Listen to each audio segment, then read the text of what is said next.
Lorsqu'on a déjà occupé au sein de l'État et du parti les fonctions qui sont les vôtres, y compris au plan coutumier, vous demandez encore quoi à Dieu? Vous attendez encore quoi du président? C'est Dieu qui me demande plutôt. Qu'est-ce qu'il vous demande? Ce n'est pas moi qui demande. Dieu me demande de travailler dans l'honnêteté, dans la probité et dans le respect de l'homme. Comme disait Protagoras, l'homme est la mesure de toutes choses. Dès que je le fais, cela signifie donc que je suis en phase avec Dieu et cela me suffit pleinement. Qu'est-ce que vous attendez du président? Je n'attends rien du président. C'est le président qui attend de moi que je travaille, idem, comme je viens de répondre, dans le respect des lois et règlements de la République, que je travaille avec loyauté, honnêteté, probité et compétence dans la mesure du possible, encore que la compétence soit relative. Voilà ce que le président attend de moi.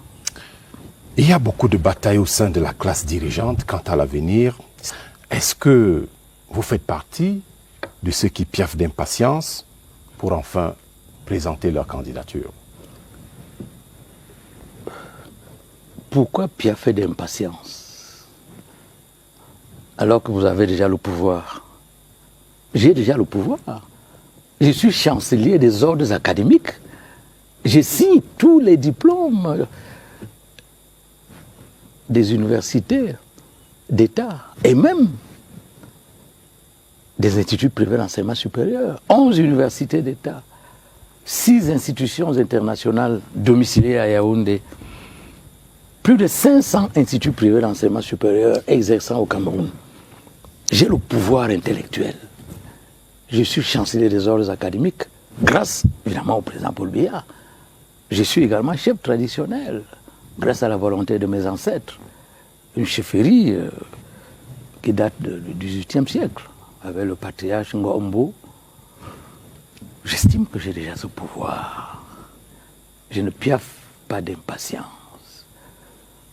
Parce que si vous piaffez d'impatience, c'est l'impatience qui piaffera de vous. Peur. Pour le moment, je ne vois pas encore un opposant qui pourrait nous faire trembler.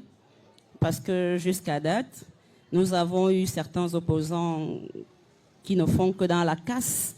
Nous voulons des opposants en face qui peuvent nous présenter soit un bilan, soit un programme. Nous n'avons pas peur. Alors, justement, est-ce que cette manière de voir les choses ne vous amène pas à dormir un peu sur vos lauriers? C'est-à-dire, vous dire finalement, bon, nous n'avons rien en face et donc on a le nombre, on n'a personne en face. Pas beaucoup d'efforts à faire. C'est acquis. Selon vous, nous dormons? Non, nous continuons à travailler pour consolider. Alors, on va, cher dinosaure, essayer de savoir comment... Pas que le président de la République, depuis qu'il est là, se bat jour et nuit pour améliorer les conditions de vie des populations. Dans un climat d'adversité extrêmement important. Vous savez, moi, je reviens la semaine dernière, j'étais encore à New York, à Boston et à Londres. Je suis allé rencontrer les marchés financiers et les investisseurs. Mais c'est curieux quand vous entendez ces gens-là parler. Ce qu'eux ils disent de votre pays, ce qu'eux ils disent de votre pays, c'est que vous êtes l'un des pays qui a le plus de potentialité en Afrique. Vous êtes l'un des pays qui évolue favorablement en Afrique, malgré les difficultés. Je voudrais insister, je ne veux pas que vous partiez d'ici en pensant qu'un membre du gouvernement, ministre des Finances, est venu dire que tout va bien. Non, je suis bien placé pour ça. Et eux, ils nous le disent. Je les ai rencontrés. Eux, ils avaient même plutôt des problèmes. Oui, mais monsieur le ministre, c'est bien, mais vous êtes sûr qu'il n'y aura pas de troubles aux élections, etc., etc. Parce que pour le reste, ils savent que le président de la République tient la barre. Et de continuer à se battre à vos côtés.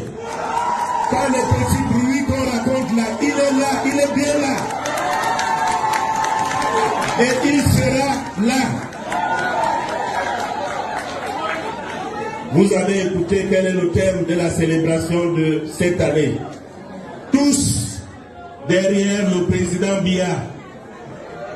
C'est un homme sage, comme vous le savez. C'est un homme avisé. C'est un homme clairvoyant. C'est un homme qui tient d'une main ferme le gouvernail de notre pays et qui est capable de naviguer en tout temps.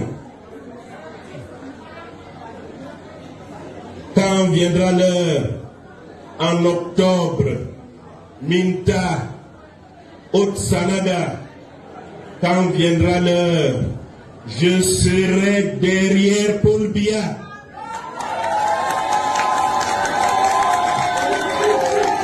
Et je te pose la question, Minta, en te regardant dans les yeux.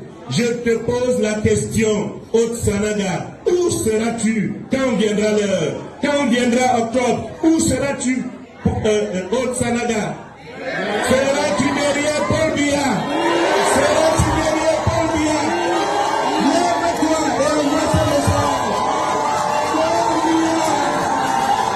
Paul Biya, notre président, père de la nation.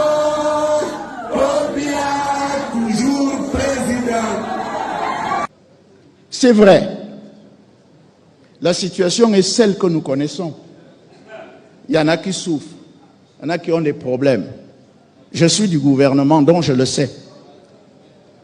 Ne croyez pas que nous vivons, comme on dit, en apesanteur, c'est-à-dire que nous n'avons pas les pieds au sol. Nous connaissons ces problèmes-là. Il y a des axes de solution, il y a des difficultés, mais le gouvernement se bat pour adresser ces problématiques. Et je remercie, j'ai vu Madame Issoko qui est là. Je sais ce que Monsieur et Madame Issoko font, je sais ce que Elisa Rambané Koutou fait, je lis tout ça, je m'intéresse à tout ça. Vous avez un objectif commun.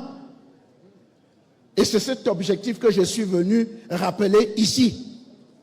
Élire clairement en octobre le président Paul Biya comme président de la République. Akibaboui.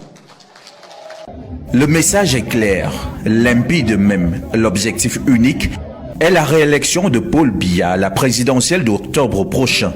Louis-Paul Motazeu, fort de son titre de chef de la délégation permanente départementale du comité central du RDPC pour le Djaïloba, l'a dit sans détour, sans fioriture. Face aux militants de la section Djaïloba 1, il a insisté sur l'union sacrée. Plus question de querelle interne, la priorité, c'est la mobilisation derrière le président. Cessez les petites querelles entre vous. À la limite, c'est fatigant. Quand on vous lit, souvent on se demande, mais peut-être qu'ils n'ont de temps qu'à ça, vraiment. Vous devez être soudés. Soudés. Parce que les autres, ils ne vous laisseront aucune chance.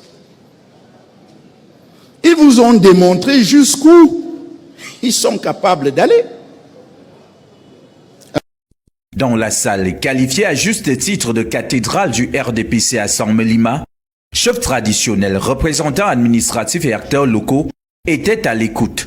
Dans un département où les tensions ethniques se font parfois sentir, Louis-Paul Motazeu a prôné l'inclusion. Il ne faut exclure personne, nous sommes tous des halogènes quelque part, le président a besoin de tout le monde. Considérez les halogènes comme des dangers. Les halogènes, ils sont là parce que au Cameroun, on est libre. Hein. On peut s'installer partout. Et puis chaque fois qu'on a tendance à les considérer comme des dangers, il y a souvent les conséquences que nous voyons parfois. Il y a un assassinat quelque part, et puis comme ça, à brûle pour point, sans enquête préalable, on pense d'abord aux halogènes, c'est eux. Alors, 40 ans après, le parti devait être normalement plus fort. Au lieu de cela, les batailles, les querelles d'Allemands entre les cadres, les intrigues, les appétits et calculs, sont-elles aujourd'hui qu'on croirait le RDPC au bord de l'implosion. Le parti se porte-t-il si mal vu de l'intérieur également? Le parti se porte bien. Il est tout à fait normal dans une organisation humaine qu'il y ait quelques flottements, quelques frottements, quelques atermoiements, quelques tergiversations. Parce que l'homme, comme vous le savez, Montaigne le disait, l'homme est divers et ondoyant. Maintenant, il faut gérer cette organisation. Il faut rassembler. C'est d'ailleurs la première composante de notre parti. Rassemblement démocratique du peuple camerounais. On se porte très bien. Pourquoi? Parce qu'il y a ce qu'on appelle l'union sacrée. Face à un événement majeur, comme l'est une élection, et qui plus est l'élection majeure, qui est l'élection présidentielle, il faut bien que toutes les forces s'unissent pour l'objectif commun, qui est une victoire sans bavure, une victoire transparente, une victoire claire et nette. Avez-vous déjà vu une organisation qui n'a pas certains flottements? Même dans une famille, il y a des flottements. Même dans un couple, il y en a. Et après, on se retrouve ensemble à partir du moment où nous voulons continuer à vivre ensemble. Et c'est ça qui se passe au niveau du RDPC. C'est ce 24 mars. D'abord, c'est un jour de fête, un jour de réflexion, d'exhibition ou carrément de flagornerie? C'est un jour de réflexion. En fait, c'est une pause que l'on observe pour mieux repartir. La réjouissance n'est qu'un paratexte, un hors-texte. Le texte, c'est la réflexion. Et vous avez vu la thématique. Tenez-vous prêts derrière le président Paul Biya pour relever les défis d'une victoire nette, transparente et sans bavure. Alors, c'est clair. En faisant c'est ça l'essentiel. Un peu de sémiotique de ce thème-là, Monsieur le ministre d'État, est-ce que cela signifie que les autres victoires n'étaient ni nettes, ni transparentes, et encore moins sans bavure? Vous savez, en politique, on essaie toujours d'améliorer le passé. Parce que si vous reproduisez ce qui se fait toujours, évidemment, vous risquez d'être quasiment hors jeu. Parce que celui qui n'avance pas, en réalité, régresse. Parce que les autres vont plus vite que lui et le mettent hors jeu. C'est la raison pour laquelle nous sommes obligés de chercher ce que les anglo-saxons appellent the need of achievement. C'est-à-dire cette volonté de transcendance, cette volonté de dépassement, cette volonté qui fait en sorte que le RDPC cherche toujours à se dépasser, à se surpasser, à transcender toutes les pesanteurs, toutes les turpitudes qui peuvent exister à gauche ou à droite, devant ou derrière, pour aller toujours plus loin. Cela ne signifie pas que les victoires étaient sans valeur, pas du tout. Elles avaient beaucoup de valeur, mais nous devons aller plus loin et faire mieux que par le passé. Monsieur Bernard Owouna, on est quand même obligé de se poser la question de savoir ce matin, qui salit la ville? Est-ce que c'est notre civisme à nous, citoyens camerounais, ou alors c'est Isaac Am qui est faible? Je vais répondre à cette question juste après. Je voudrais apporter quelques précisions. Vous avez donné beaucoup de temps de parole au représentant du RDPC qui a de la peine. Parce que j'ai en face de moi 3 personnes. Il a de la peine. Je suis avec très bien son rôle. Cher camarade Simon, je suis avec toi. Hein. Je suis du RDPC. Je voulais dire que... Je voulais dire que... Voilà donc l'image que le RDPC ne reconnaît plus. Voilà un camarade qui ne reconnaît plus son camarade. Il fait très bien son rôle. C'est moi qui ai la parole. S'il te plaît. Équilibre. Cher camarade Simon, c'est moi qui ai la parole et je voulais te faire comprendre, je voulais te rassurer en te disant que je suis avec toi parce que je suis dans le RDPC. Il ne faut pas l'oublier. Ne l'oublie jamais. Non, il n'est pas convaincu. C'est même la démonstration que nous sommes un parti où le discours est contradictoire. Ça permet de voir plus clair. Je voulais dire à mon camarade Simon que je le comprends. Je comprends ces contorsions langagères, sa jonglerie. Il y a pas de contorsion. Je comprends. Je vous assure, pour être communicant du RDPC aujourd'hui, en 2025, ce n'est pas facile. Il faut pratiquement être plus que sorcier. C'est difficile de défendre l'indéfendable. Moi, je vous assure, bon, je vais vous dire quelque chose, Simon, c'est une petite confidence. J'ai le bonheur d'avoir occupé toutes les fonctions à la base au sein du RDPC. C'est pour ça quand je parle, ça veut dire en 1988 dont vous parlez là, j'ai été élu président de comité de base au JRDPC. Ah bon? Sous Basile Lema. C'était quoi? C'était la écoutez-moi parler. Vous n'avez jamais occupé les fonctions que j'ai occupées. C'était l'expression de la démocratie, non? Après ça, j'ai été élu président de sous-section. À l'époque de la section unique, présidée par Basile Lema. Comme président de section, Madame Rose Zanguele passe son nom comme président de section, Monsieur Élu Jean-Pierre comme président de section OJ. Très bien. Après, je suis allé à la section comme vice-président avec Robert Atana qui a été maire à Yaoundé 6e. Je connais le RDPC. Je le connais mieux que vous. Vous vous êtes autoproclamé communicant là. Moi, je connais le RDPC. Et quand je parle du RDPC, même Jean Côté ne peut pas me défier. C'est pour ça que je parle du RDPC avec autorité, avec arrogance. Quelle autorité? Mais c'est ça. Voilà la référence. Je te donne la référence. Je ne suis pas des gens qui sont arrivés comme ça. Premièrement,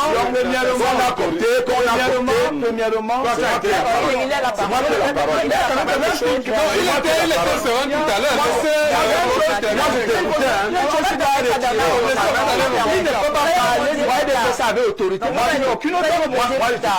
C'est une organisation. Bernard, on a dit la parole. Alors donc, le RDPC dont il est question aujourd'hui a le visage d'une association qui a échoué. Parce que on n'a pas été capable de répondre à quelques missions essentielles. Lesquelles? Ramasser les ordures. C'est une mission de RDPC. Oui, bien sûr, puisque c'est vous qui avez les mairies. Donnez le courant. Vous dites connaître le RDPC. Oui, mais ça va plus aujourd'hui, c'est une mission. Oui, la mairie sont les 8 maires sur 8 sont du RDPC. Vous qui connaissez le RDPC. Dans l'Onfundi, où je suis né, à Yaoundé 1er et à Abouna. À Yaoundé 2 et à ici. À Yaoundé 3 et à Ona. À Yaoundé 4 et à Fila. À Yaoundé 5 et à Bala. À Yaoundé 6 et à Yoki. À Yaoundé 7 et à Tamba. Le super maire s'appelle Messi. Je suis même d'abord. Je suis un autochtone de Yaoundé. Alors, quand il est parti même de Yaoundé, vous dites que laissez-moi donc continuer. Les missions du RDPC, c'était ramasser les ordures de bonnes choses. Oui, on va permettre qu'ils se... Ces maires que je viens de citer là, tous, sont des gens qui peuvent faire des efforts pour que Yaoundé soit moins envahi des ordures. Pourquoi? Parce que je vous prends un exemple simple. Nous sommes le 24 mars. Je vois un maire comme Yoki à Yaoundé 6 qui se bat. Il se bat. Ça, je dois vous énormément. Mais il y a quelque chose quand même qui peut révolter aussi. C'est que un jour d'anniversaire comme celui-ci, il y a un méga concert qui est organisé là-bas. Catino, Lady Pons, l'autre, des grands artistes. Dont le cachet ne peut pas être en deçà de 500 000. Même pas 1 million. Il y aura un grand meeting où les gens vont boire et manger. Parce qu'habituellement, dans ces meetings, on paye les militants 2000 pour être présents. Ouais. Parce que c'est les banques de ceux Quand vous étiez président, vous le payez aussi comme ça? Bien sûr, je te parle de ce que j'ai l'habitude de faire. Est-ce que moi je parle des choses qu'on vous dit? Donc, je dis que si on prend l'argent, rien que des festivités de ce 24 mars, on finit tous les ordures de Yaoundé en 24 heures. Je dis que je t'ai cité 7 maires, non? Ces 7 maires, chacun va sortir au moins 50 millions pour l'anniversaire du RDPC. Ça fait 50 millions facettes, ça fait 350 millions. On prend donc même 100 millions de la super mairie, ça fait 450 millions, donc un demi-milliard. On fait au moins, on atténue au moins les effets de la saleté à Yaoundé. Mais vous avez choisi de faire dans le folklore et dans les fêtes. Et pourtant, même le président national ne veut plus... Lui n'est même pas là. Lui n'est même pas là. Ce que je voudrais que vous sachiez également, c'est que, je l'ai dit, le secteur national de la communication, c'est le ministre d'État Jacques Famdongo. Il faut qu'il vous recycle les communicants du RDPC. Dans quel sens? Dans le sens d'avoir un autre discours. Vous savez, vous n'êtes pas obligé de venir dire que le RDPC est beau sur un plateau. Si vous reconnaissez qu'on est en problème avec les ordures, un homme qui vous suit peut vous respecter et voter le RDPC demain. Mais quand vous venez vous entêter à ne pas croire, à ne pas dire que nous sommes en train de frapper à côté. Ça peut révolter les téléspectateurs qui vous regardent et voter, censurer le RDPC en octobre prochain. Donc, je voudrais qu'on s'accorde. Il vient même à travers son discours. Il vient même à travers son discours de perdre des... Je voudrais pour sortir, très cher Simon, pour sortir, je voudrais que nous nous accordions sur une seule chose. Moi, je suis pour une seule chose. Je souhaite que le RDPC, notre RDPC, redevienne opérationnel. C'est-à-dire que nous ayons un congrès bientôt, qu'on renouvelle la classe politique qui est vieillissante, qu'on redonne le pouvoir aux jeunes et aux femmes, que ce parti commence à travailler, que les maires élus du RDPC fassent le travail pour lequel ils ont été élus, parce qu'il vaut mieux ramasser les ordures que de mettre des millions pour fêter, pour festoyer, pour manger et boire et danser, organiser des méga concerts. Je pense que c'est ça qui est plus dangereux.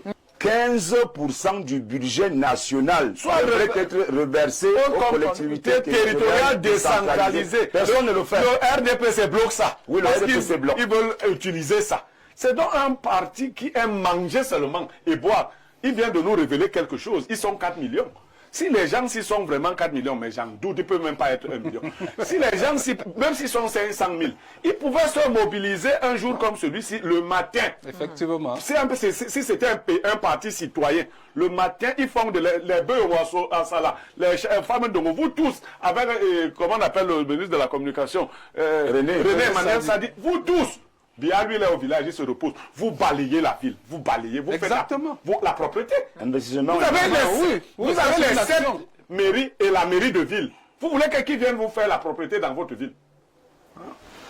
Donc voilà, Simon, vous avez quelque chose à dire pour votre défense? J'ai beaucoup de choses à dire. Tu vas dire quoi? Vous savez, premièrement, M. Ona dit qu'il parle d'autorité. Oui. On parle par exemple justement de cet argent qui sera mis attendez, je voudrais pour la célébration des 40 ans. Tu cherches ta petite bête, c'est l'autorité qui se veut restituer une chose.